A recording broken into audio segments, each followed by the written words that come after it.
ज़िले इंतज़ामिया सिजावल पारां यतीमन जे आलमी दिहाड़े जी मुनासिबत सां दरबार हाल सिजावल में तकरीब मुनक़िद कई वई। उन मौक़े ते डिप्टी कमिश्नर सिजावल शहरयार गुल मेमण चयो त पूरी दुनिया में यतीमन जो आलमी दिहाड़ो मल्हायो पियो वञे। हिन ॾींहं खे मल्हाइण जो बुनियादी मक़सद यतीम ॿारनि जी किफ़ालत ऐं उन्हनि जे मुश्किलातनि जो ख़ात्मो आहे।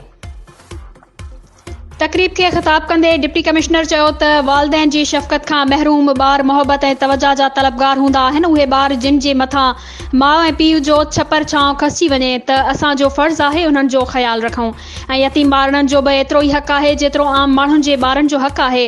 डिप्टी कमिश्नर ॿारनि खे सफ़ाई सुथराई सिहत ऐं तालीम जे हवाले सां नसीहत वारा वीडियोज़ ॾेखारींदे मुख़्तलिफ़ सवालनि जा जवाब ॾिना ऐं खेनि इहा पिणु तलक़ीन कई वई त हू तालीम ते वधि खां वधि ध्यानु ॾियनि ऐं तालीम ज़रूरु हासिल कनि त जीअं पंहिंजे पेरनि ते बीही मुल्क ऐं क़ौम जो नालो रोशन करे सघनि। उन ॾस में ज़िले इंतज़ामिया पारां हर क़िस्म जी मदद पिणु फ़राहम कई वेंदी।